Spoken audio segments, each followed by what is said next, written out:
베드로는 베드로전서를 통해 고난을 당하고 있는 성도들을 위로하며 그 고난의 이유와 결과를 설명하고 있습니다. 그리고 오늘 본문에서는 그러면 어떻게 고난을 극복할 수 있냐, 고난을 극복하는 방법에 관하여 말씀을 하고 있습니다. 오늘 본문 1절과 2절은 이렇게 말씀을 하고 있죠. 그리스도께서 이미 육체의 고난을 받으셨으니 너희도 같은 마음으로 갑옷을 삼으라. 이는 육체의 고난을 받은 자는 죄를 그쳤음이니 그 후로는 다시 사람의 정욕을 따르지 않고 하나님의 뜻을 따라 육체의 남은 때를 살게 하려 함이라. 이 말씀은 1절과 2절을 이렇게 나누어 놨어요. 구분을 해놨어요. 그런데 제가 말씀을 준비하면서 1절, 2절을 배제하고 그냥 문장만으로 쫙 봤을 때는 제가 말씀을 준비하면서 봤을 때는 더 매끄럽게 나눈다면 1절과 2절로 나누는 것보다 1절에 2는 앞에서 딱 나누는 것이 좀 더 이해하기가 쉬운 것 같아요. 이 말씀이. 즉 앞부분에는 둘로 나눴을 때 앞부분에는 그리스도가 고난을 받은 것이 우리에게 갑옷이 되어서 무장할 수 있다라는 것을 말씀하고 있고, 이는 이후로는 그것이 어떻게 우리에게 갑옷이 되는지를 말씀을 하고 있는 것이죠. 여기에서 갑옷으로 쓰여진 헬라어 호폴론이란 단어는 갑옷이라는 의미보다는 무기 이런 뜻이 있어요. 그러니까 이 단어의 원래 뜻이 무기예요. 무기. 여기 무기에서 유래된 단어입니다. 즉 군인이 전쟁에 나가면서 무장을 하듯이 그리스도인들이 이 땅에서 주어지는 그 영적 전쟁에서 자기를 보호할 수 있는 무장을 해야 한다라는 것입니다. 마치 에베소서에 나오는 전신갑주를 취하는 것과 같이 베드로도 같은 말씀을 하고 있는 거예요.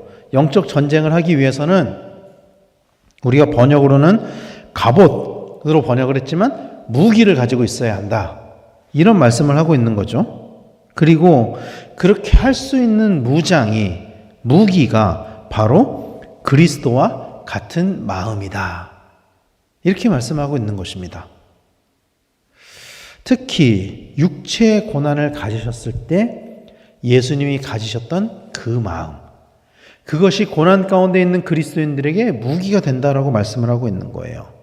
그리고 성경은 그 마음을 이렇게 말씀하고 있습니다. 빌립보서 2장 5절에서 8절 말씀에 너희 안에 이 마음을 품으라. 곧 그리스도 예수의 마음이니 그는 근본 하나님의 본체시나 하나님과 동등됨을 취할 것으로 여기지 아니하시고 오히려 자기를 비워 종의 형체를 가지사 사람들과 같이 되셨고 사람의 모양으로 나타나사 자기를 낮추시고 죽기까지 복종하셨으니 곧 십자가에 죽으심이라.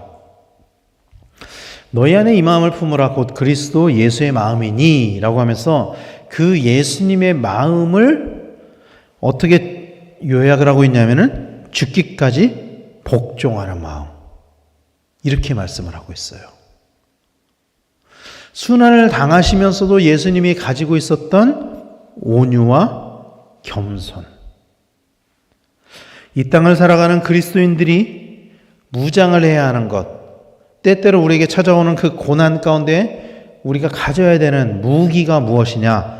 예수님의 온유와 겸손이다. 성경은 이렇게 말씀을 하고 있는 것입니다. 그러면서 베드로는 육체의 고난을 받은 자는 죄를 그쳤다라고 선언을 하고 있습니다. 예수 그리스도의 십자가의 은혜로 구원을 받은 사람들이 죄를 그치고 거룩한 삶을 살아가는 것을 의미하는 것이죠. 바울도 베드로와 같은 선언을 했습니다.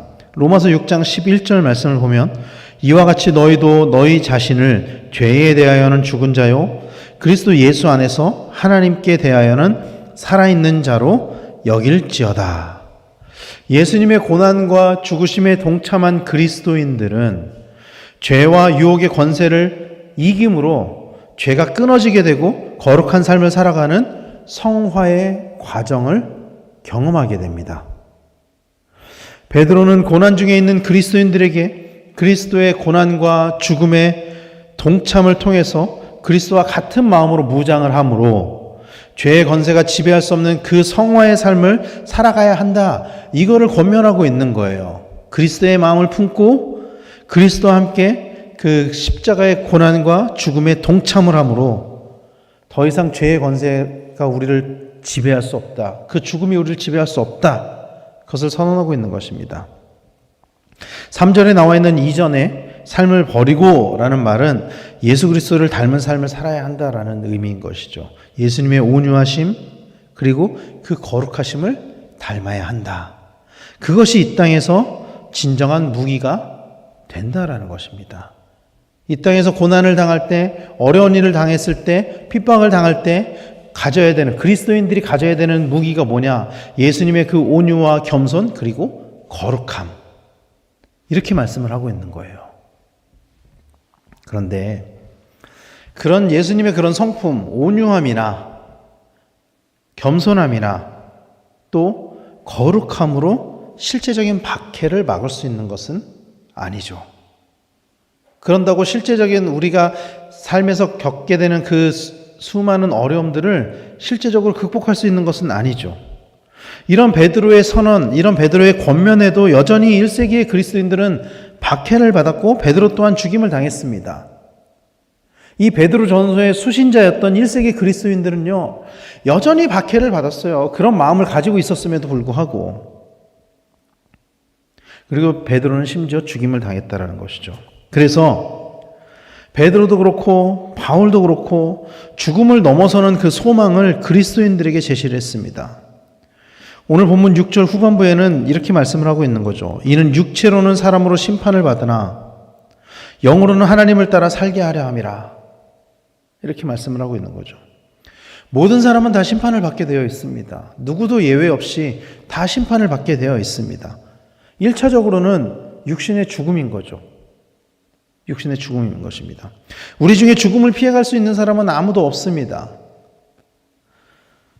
그래서 육체적으로는 모든 사람이 다 심판을 받게 되어 있습니다.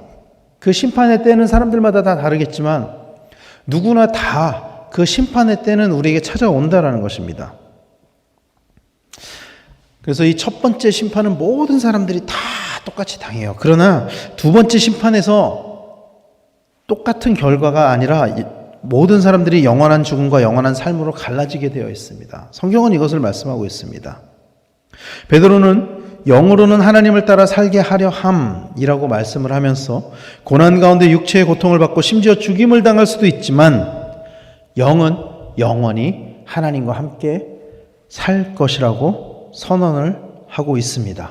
사랑하는 성도 여러분, 우리가 가지고 있는 이 복음은요, 이 복음 때문에 때로는 영원한 죽음에 이 육신적으로는 죽임을 당하겠지만 이 복음 때문에 우리는 영원한 죽음이 아니라 비록 죄인이었지만 영원한 생명에 이르게 하는 그런 능력을 우리가 가지고 있다는 것을 우리는 기억을 해야만 합니다.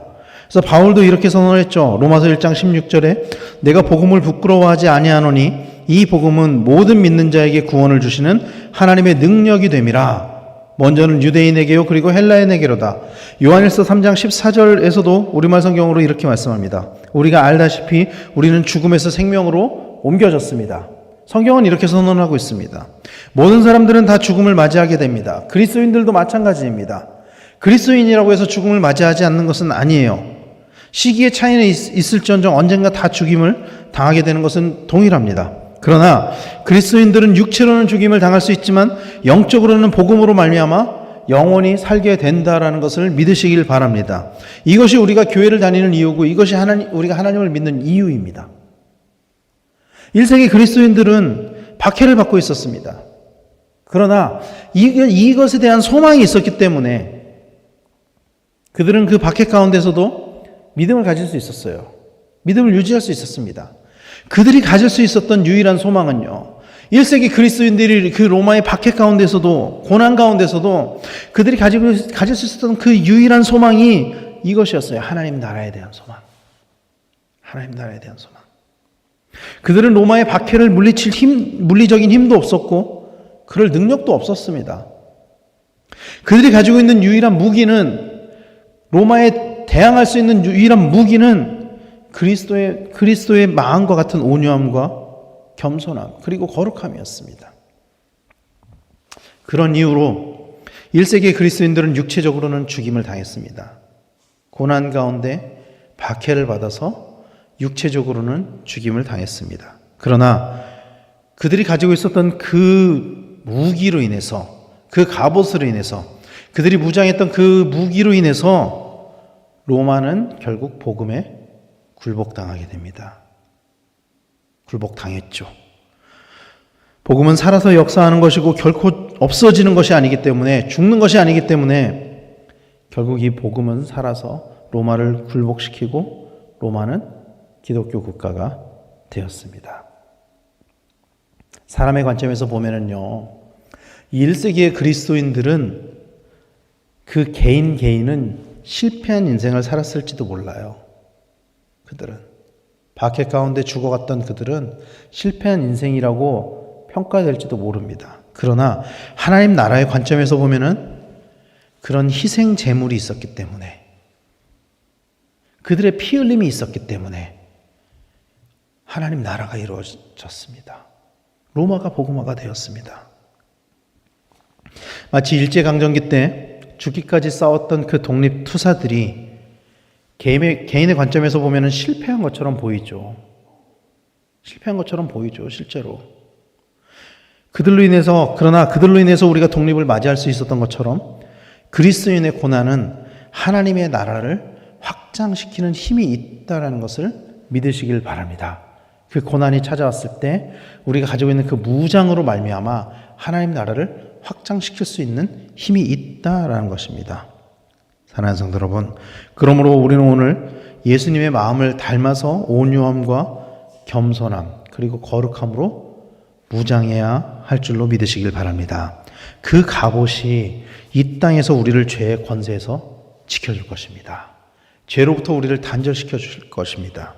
그리고 그 갑옷이, 그 무장이 우리를 하나님 나라로 인도해 줄 것입니다. 오직 예수님의 그 마음을 본받고 온유와 겸손과 거룩함으로 무장하는 우리 성도님들이 다 되시기를 간절히 축원합니다. 이 땅에서 지어왔던 그 죄의 고리를 끊어내고 하나님을 따라서 이제는 영원한 삶을 살아가는 우리 성도님들이 되시기를 바랍니다. 오직 우리를 위해 죽으신 그 예수 그리스도를 묵상하며 그분의 십자가를 같이 짊어지고 날마다 주님의 은혜로 날마다 영원한 그 생명을 누리는 삶을 살아가시는 우리 성도님들 다 되시기를 간절히 축원합니다. 기도하겠습니다.